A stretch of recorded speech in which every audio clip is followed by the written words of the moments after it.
अस्सलाम वालेकुम फ्रेंड्स, कैसे हैं आप। उम्मीद है आप सब खैरियत से होंगे और आप सबको मैं वेलकम करता हूं अपने यूट्यूब चैनल पर। लास्ट हमारा लेक्चर था HTML टेबल से रिलेटेड और आज हम लोग बात करेंगे HTML लिस्ट के बारे में। ठीक है, HTML लिस्ट के बारे में आपको पता होगा और अगर नहीं पता तो मैं थोड़ा सा ये बता देता हूँ आपको कि कोई भी लिस्ट आप फॉर एग्ज़ाम्पल कहीं शॉपिंग के लिए जा रहे हैं तो आप एक लिस्ट तैयार करते हैं। ठीक है, इसी तरह की लिस्ट जो है हम HTML में भी यूज़ करते हैं। तो वो किस तरह यूज़ करते हैं, कौन कौन से टैग्स होते हैं, इस सब के बारे में डिटेल में बात करेंगे। तो अपने लेक्चर को हम लोग स्टार्ट करते हैं।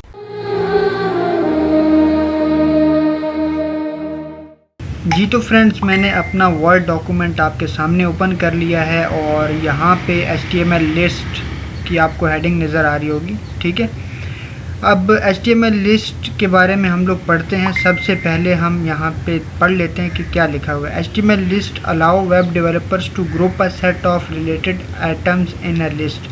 ठीक है, HTML अलाउ करता है हमें कि हम कोई भी जो लिस्ट है उसको एक ग्रुप में जो है वो हम लिस्ट कर सकते हैं। ठीक है, तो इसके बारे में आगे मज़ीद देखते हैं। अब आप ये देखें कि यहाँ पे आपको एग्जाम्पल नज़र आ रही है और इस तरह से हमारे पास लिस्ट होती है। ठीक है, ये जो लिस्ट है जिसके साथ बुलेट में आइटम्स लिखे हुए हैं, ये क्या है, अनऑर्डर लिस्ट है। ठीक है, और यहाँ पे आपको ऑर्डर्ड HTML लिस्ट दिख रही है जिसमें 1 2 3 4। ठीक है, आपने ये फ़र्क जो है ना ये लाजमी याद रखना है कि जो अनऑर्डर्ड होगी उसमें बुलेट्स साथ में होंगे और जो ऑर्डर्ड होगी वो इस तरह से होगी 1 2 3 4। ठीक है, अब अनऑर्डर्ड और ऑर्डर्ड के बारे में तो मैंने आपको बता दी है, लेकिन इनको यूज़ कब करना है, क्यों करना है, ये आपको पता होना चाहिए। ठीक है, मैं भी आपको बताऊंगा लेकिन आपको पता होना चाहिए इसके बारे में।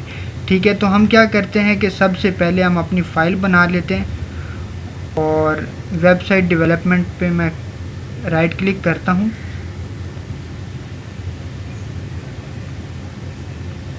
ठीक है, रिस्पॉन्ड नहीं कर रहा है, इस वजह से इशू आ रहा है। तो मैं इसके ऊपर राइट क्लिक करता हूँ, न्यू फाइल पे मैंने क्लिक किया और उसके बाद मैंने कंट्रोल S कर दिया। ठीक है, कंट्रोल S करने के बाद यहाँ पे मैं फ़ाइल का नाम देता हूँ HTML और डैश लिस्ट डॉट HTML। ठीक है, सेव किया इसको मैंने और उसके बाद अब मैं क्या कर लेता हूँ, फ़ाइल बन गई है। अब हमें बेसिक सिंटेक्स चाहिए और यहाँ से कॉपी कर लेते हैं बेसिक सिंटेक्स को और HTML लिस्ट में हम इसको पेस्ट कर देते हैं। ठीक है, और बाकी दोनों फाइल्स मैं यहाँ से रिमूव कर रहा हूँ। कंट्रोल S किया और यहाँ पे मैं टाइटल में लिख देता हूँ HTML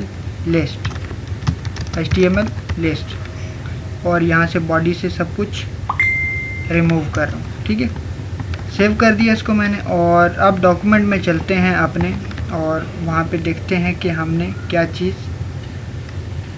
पढ़नी है सबसे पहले। ठीक है, तो सबसे पहले हम पढ़ते हैं अनऑर्डर लिस्ट। ठीक है, अनऑर्डर्ड लिस्ट के लिए टैग कौन सा यूज़ होता है, UL का टैग यूज़ होता है। U से अनऑर्डर्ड और L से लिस्ट। ठीक है, और उसके बाद लिस्ट शो करवाने के लिए हम कौन सा टैग यूज़ करते हैं, LI का टैग। तो ज़रा इसको देख लेते हैं कि किस तरह से हमने इसको यूज़ करना है। तो एडिटर में मैं जाता हूँ, यहाँ पे मैं UL का टैग ओपन करता हूँ और यहाँ पे UL का टैग क्लोज़ कर दिया।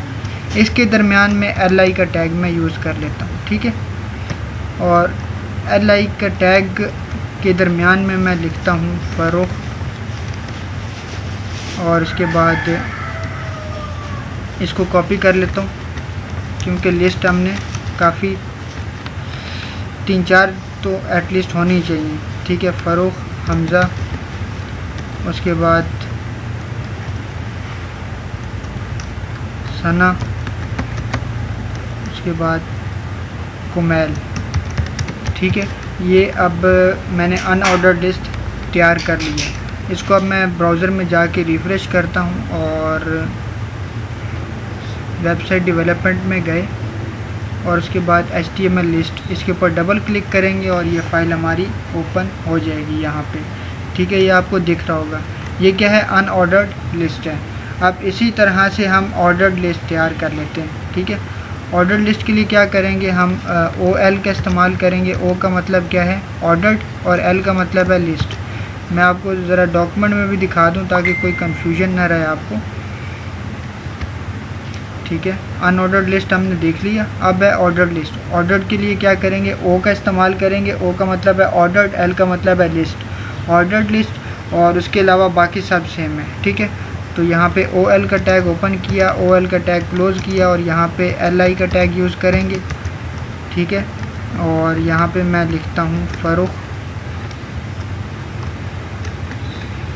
ये ऐसी पूरे को कॉपी कर लेता हूँ क्योंकि सेम ही है, तो यहाँ पे मैं इसको पेस्ट कर देता हूँ, ठीक है। अब ये देखिएगा कि ये अनऑर्डर्ड लिस्ट है और ये वाली ऑर्डर्ड लिस्ट है, किस तरह से डिस्प्ले होती है। ब्राउज़र में जाके रिफ़्रेश करते हैं, ठीक है। ये बुलेट्स में शो हो रही है अनऑर्डर्ड लिस्ट और ऑर्डर्ड लिस्ट हमें 1 2 3 4 यानी कि नंबर्स में हमें शो हो रही है, ठीक है।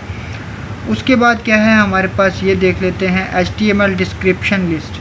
डिस्क्रिप्शन लिस्ट के लिए हम DL का टैग यूज़ करते हैं। D का मतलब है डिस्क्रिप्शन, L का मतलब है लिस्ट और उसके बाद DT का क्या मतलब है, डिस्क्रिप्शन टर्म, ठीक है। डिस्क्रिप्शन टर्म DT का मतलब है। और उसके बाद DD का मतलब है डिस्क्रिप्शन डिस्क्राइब, यानी कि जो टर्म हमने ली होगी उसको डिस्क्राइब करेगा वो।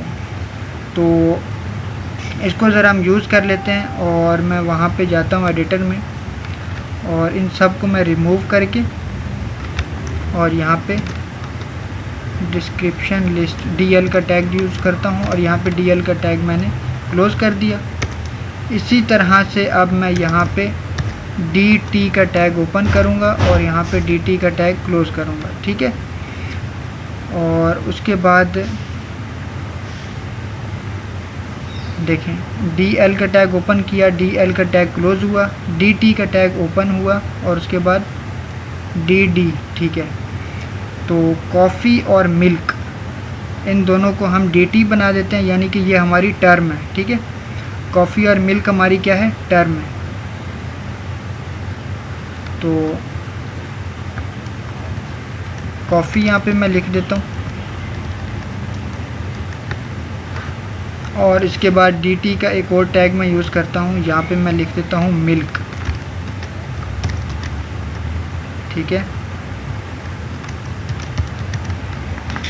अभी सिर्फ इतना ही रहने देते हैं और इसको सेव करके ब्राउज़र में जाके रिफ़्रेश करता हूँ मैं। तो ये देखिए कुछ इस तरह से हमें कॉफ़ी और मिल्क शो हो रहा है। अब हमने यहाँ पे D का इस्तेमाल करना है। दोनों के बाद में हम क्या कर देंगे, DD का इस्तेमाल कर लेंगे। तो किस तरह से करेंगे, आइए देखते हैं इसको। DD और यहाँ पे /DD क्लोज़ हो गया। तो यहाँ पे लिख देते हैं ब्लैक हॉट कॉफ़ी, ठीक है। और मिल्क में हम लिख देते हैं DD/D काऊ मिल्क, ठीक है। कंट्रोल S करता हूँ और इसको मैं ब्राउज़र में जाके रिफ़्रेश करता हूँ। तो ये देखिए हमें कुछ इस तरह से शो हो रहा है। अब इसको थोड़ा सा और आप खूबसूरत बनाना चाह रहे हैं तो आप यहाँ पे डैश का यूज़ कर सकते हैं और यहाँ पे भी डैश का यूज़ कर सकते हैं, ठीक है। इस तरह से आपने क्या करना है, DD और DT का यूज़ करना है, ठीक है। अब ये कॉफ़ी जो है वो ब्लैक हॉट कॉफ़ी को रिप्रेजेंट कर रही है, उसके बाद जो मिल्क है वो काऊ मिल्क को रिप्रेजेंट कर रहे हैं। तो इस तरह से आपने DD यानी कि DL यानी कि डिस्क्रिप्शन लिस्ट और उसके बाद DT और DD इसका इस्तेमाल करना है। DT क्या है, टर्म है जो मेन है, कॉफ़ी मेन है ना। और उसके बाद DD क्या है, उस कॉफ़ी की क्या है, एक सब कैटेगरी है, ब्लैक हॉट कॉफ़ी, ठीक है। उसके बाद DT है मिल्क और उसके बाद सब कैटेगरी क्या है, काऊ मिल्क, जो कि DD से हम रिप्रेजेंट कर रहे हैं इसको, ठीक है। ये इस तरह से होगी हमारी डिस्क्रिप्शन लिस्ट। तो आज का जो टॉपिक है वो इतना ही है, छोटा सा टॉपिक था लेकिन अच्छा टॉपिक था। ये बहुत ज़्यादा यूज़ होने वाला टॉपिक है, हमारे वेब पेजेस के ऊपर हम इसको यूज़ करते हैं, ठीक है। तो इससे रिलेटेड अगर आपको कोई कन्फ्यूजन हो तो आप मुझसे पूछ सकते हैं बिना किसी झिझक के, बिना किसी हेजिटेशन के, ठीक है। तो मिलते हैं हम आपको इंशाल्लाह नेक्स्ट लेक्चर में, तब तक के लिए दुआ में याद रखिएगा। अल्लाह हाफिज़।